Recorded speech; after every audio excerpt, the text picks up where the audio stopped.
Почитувани гледачи, добра вечер. Добродојавте во анализа на 24 вести.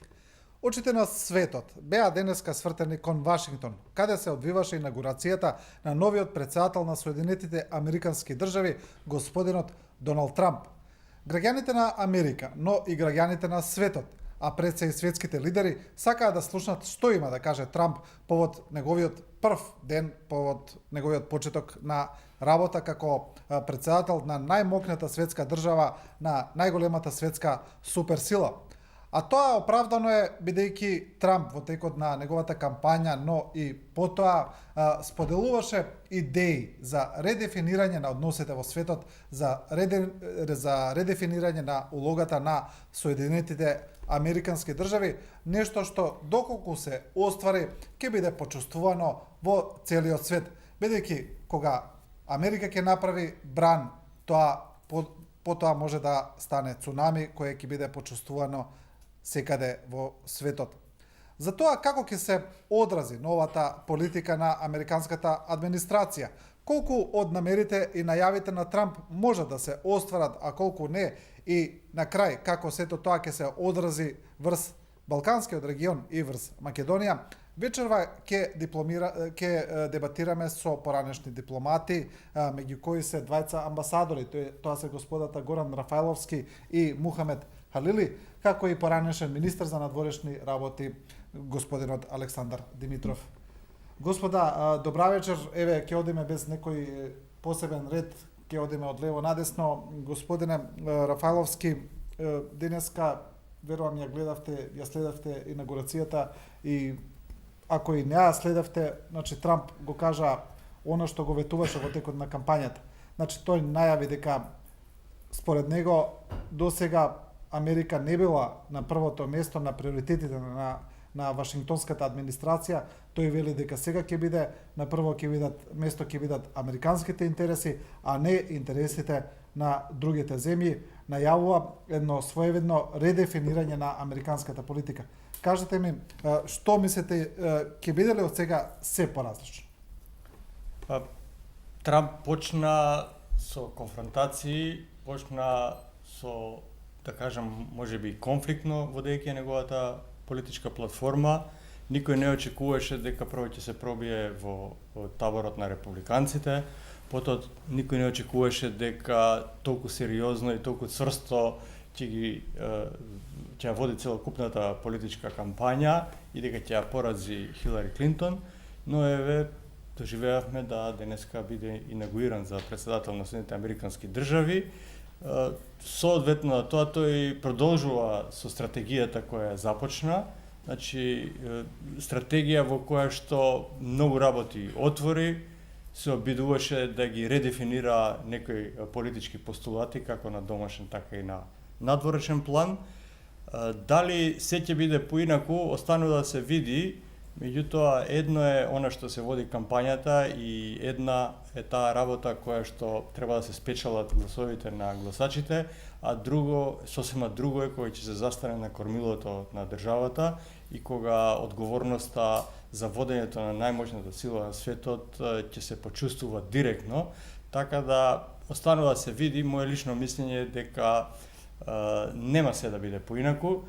Многу работи ќе се сменат, бидејќи тоа го бара и гласачите соодветно во Соединетите Американски држави, меѓутоа компромиси ќе мора да се водат.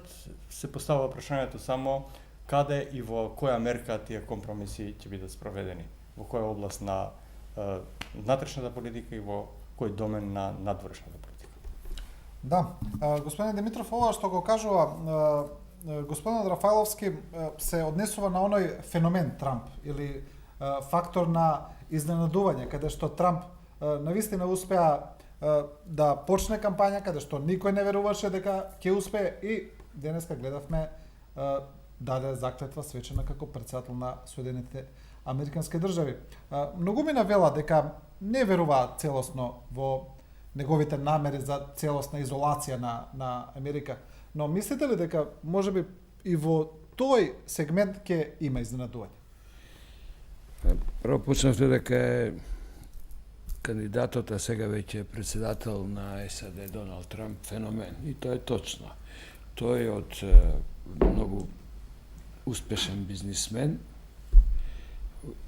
своевремено дури и водител на телевизиски шоу и така натаму, така рече од никаде, од само од својата желба, успеа да се наветне и како републикански, а потоа и кандидат, а потоа и да победи.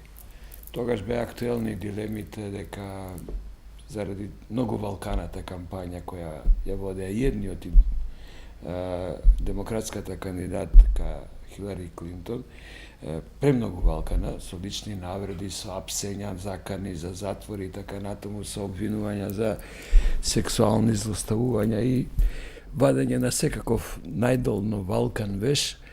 Тогаш се во американските медиуми најчесто употребуван израз беше Америка избира меѓу двете зла, дали ќе го одбере по малото или по големото. Прашање на перцепција, на впечаток, на оценка, па и на личен став е дали Трамп ќе испадне по големото или по малото зло, или дали воопшто зло ќе испадне. Трамп настапи како човек кој има изморено искуство во бизнисот, многу богат, меѓутоа без никакво политичко, дипломатско и воено искуство. Дури не бил, за разлика од некои председатели, не бил ни војник, ни по некоја војна учествувал и така натаму. Меѓутоа се наметна со еден став кој беше пред се популистички, кој си ги одбра како цели или таргети средната, ниската класа, одеше со премногу во кампањата расистички, антимуслимански, клаустрофобни и фобични најави за блокирање, за ѕидови и така натаму, но тоа е кампања. Промената кај Трамп се случи веднаш по изборот, дури се некои велат дека и тој бил изненаден што бил избран, иако тој не победи со мнозинство, повеќе гласови доби демократската кандидатка Клинтон, но заради системот тој е победник.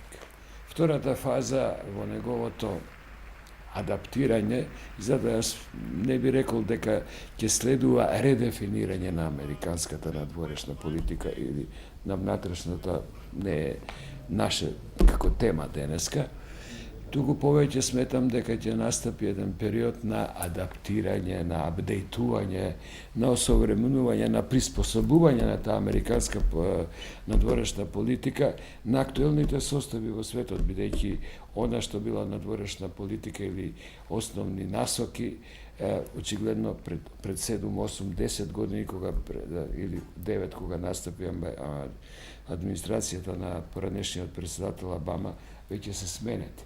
Така што крупните промени, велат некои што па најмногу ги следат американските транзициони периоди и разликите меѓу она што е во кампања, она што е во периодот на трансформација на власта, е денот кога председателот иден ќе ги добие нуклеарните кодови или шифри. Велат дека тој момент тие што следеле, што гледале, што се разбираат многу повеќе од нас, дека е тоа еден момент на отрезнување. И секој што дури од никаде да дошол, а не бил Доналд Трамп единствениот што од никаде дошол, да се подсетиме дека и Роналд Реган од глумец стана малку политичар, па после стана еден од најуспешните председатели на Соединетите американски држави, кога ќе ги добие чувството дека со стискање на шифрата и на копчето може да се уништи една земја, а со тоа и сопствената и дури планета, тогаш настапува кај секој од нив еден момент на освестување кој ги прави многу подржавнички и дури, нема да ме изненади, различни во многу елементи со кои ја добиле довербата на гласачите. И последна работа, што во нова прашање да го кажам, он тоа и го најави. Очекувам промени во во Америка и промени во целиот свет кои почнуваат од денеска. Тоа е она што тој го најави, ќе видиме какви промени ќе донесе. Да, па сите се обидуваме тоа да го антипицираме. Тие промени се она што ќе дојде видата. се обидуваме да ги анализираме, да ги предвидиме.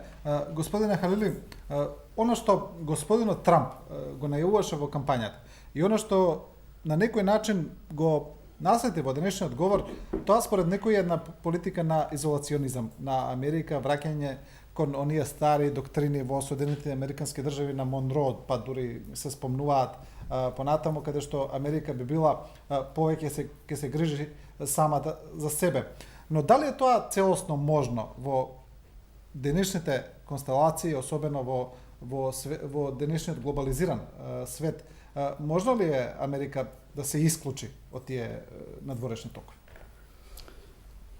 Трамп доаѓа на власт после 8 години владење демократите. Значи имаме една подруга филозофија на гледање на работите и на владењето. И сосема нормално е тој да излегува со една нова, поразличита внатрешна и надворешна политика, затоа што која би била логиката на американците да го гласат Трамп, ако не менува ништо, тие ќе продолжија со демократите, со Клинтон. Некои работи кои тој ги претера во кампањата, веќе се видливи и има знаци дека и своите сопартици не ги прифаќат.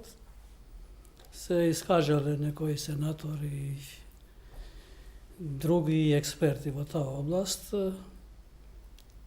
Плюс тоа што демократите веќе јавно се спротивставуваат на тие негови политики, тоа е нормално затоа што тоа е опозициона политика. Меѓутоа, многу јасно е дека тој од таа надворешна политика на САД може нешто да промени, сигурно ќе промени што нему и на својот штаб, на Стейт департмент и на сенаторите и на сите конгресмени воопшто ќе ја прифаќат како политика, оти не е тоа политика на своја глава, затоа што има одредени негови постапки што треба да се верификуваат на Конгресот и долниот и горниот дом.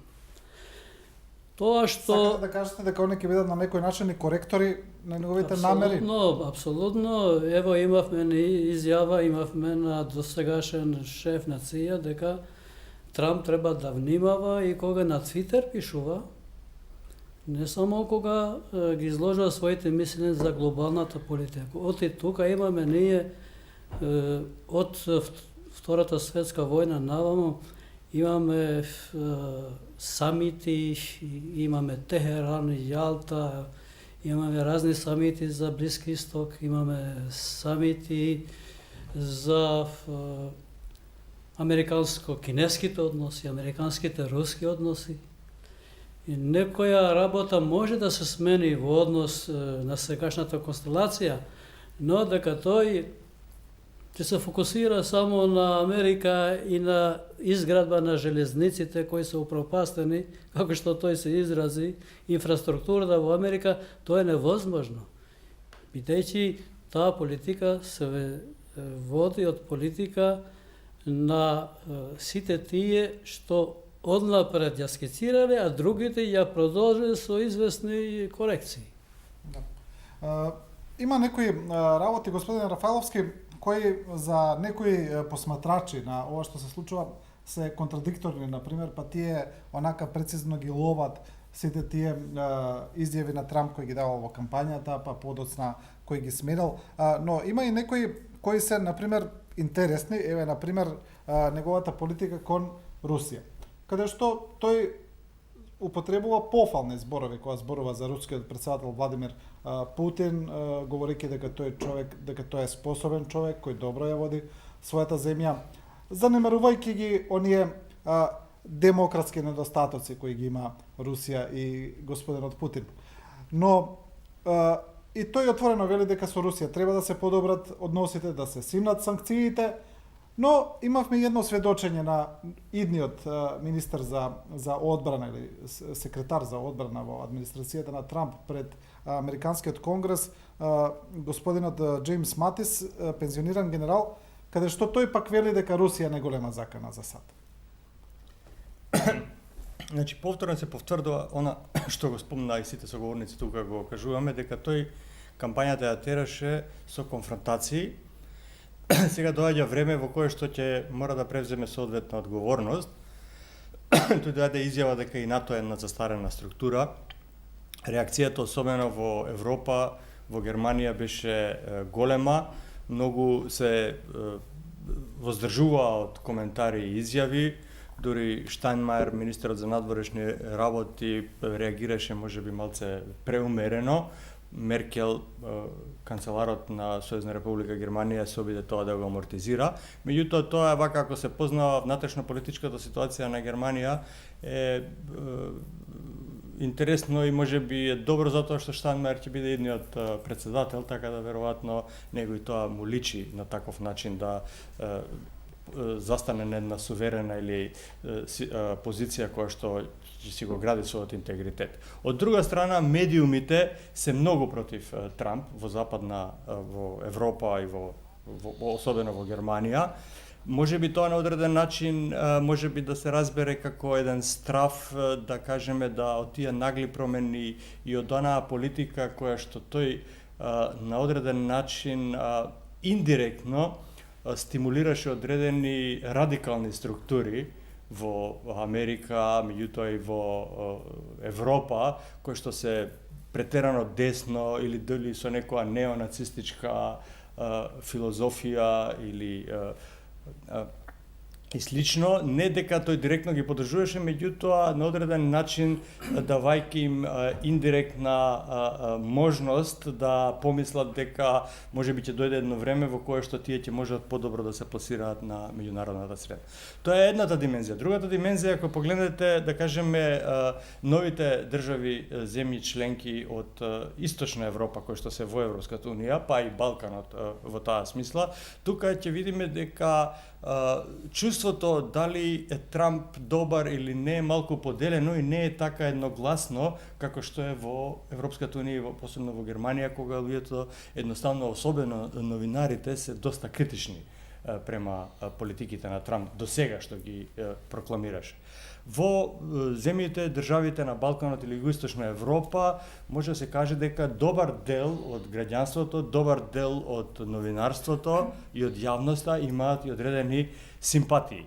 Тоа може би да се анализира и вака или онака. Во Србија тие симпатии се најголеми. Може би тоа е една рефлексија, бидејќи Клинтон ја отвори, го бомбардираше Белград и тоа, да кажеме, е запишано во кодот, да кажеме, на јавното мислење во Србија, и на тој начин тие изричито се против Клинтон, а за Трамп. Во целата таа ситуација, значи, се продолжува таа, можеби тоа негова стратегија, значи не може да се кажеме дека Трамп не е паметен и дека не мудро ја водеше својата политичка кампања, меѓутоа едно е дали е тој паметен, мудар, а друго е разумноста, односно одговорноста во понатамошните постапки, и тоа е она што најмногу ги загрижува во Западна Европа, односно во Европската унија. За разлика од нив, особено неговите ставови за Брекзит, за едината на Европската унија, каде што отворено вели дека не би го чудило доколку уште некоја земја напушти.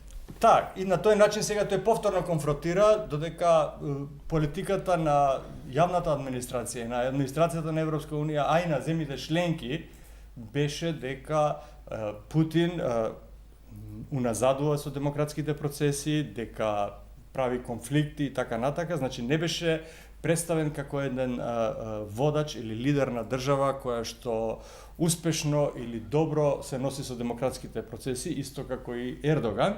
И сега одеднашка се појавува Доналд Трамп и кажува, видете вака, ова статус кво или оваа позиција која што беше нормална позиција на администрацијата во НАТО, во Европската Унија, во американската администрација, таа е застарена форма, значи со индиректни зборови, тој го, односно со директни го кажува, и ние мораме нешто да промениме. И сега се појавува голема загриженост на илјадници административци, дипломати, амбасадори и едноставно политичари кои што се во структурата, кои што 20-30 години се изградени на одредени принципи, вредности и кои што водат една политика чекор по чекор, политика на еден прогрес, меѓутоа и стабилен развој, и одеднашка се појавува еден, не би рекол аутсайдер, меѓутоа човек, како што вие добро го дефиниравте, од никаде никому, и се обидува да редефинира. Првата пречка е неговата контрадикторна изјавата на неговиот министер за одбрана, каде што се спротивно, диаметрално спротивни, меѓутоа и понатака Доналд Трамп ќе продолжи со таа политика на конфронтација. Како и во која мерка ќе се развива и какви рефлексии ќе има во земјите членки на Европската Унија, останува да се види, меѓутоа уште еднаш ќе повторам, етаблираните дипломати, етаблираните политички партии имаат страв да не тие промени и тие политики на конфронтации доведат до намалувањето на политичката сила на тие партии, а зголемувањето на одредени структури кои што, да кажеме, тропаат на вратата на парламентот и сакаат да влезат во извршната власт, како што е, например, партијата АФД или Алтернативе фуа Дојшланд во Сојузна република Германија. Да. Добро, ќе продолжиме со емисијата, мораме да направиме една кратка пауза за реклами и веднаш се враќаме во студиото.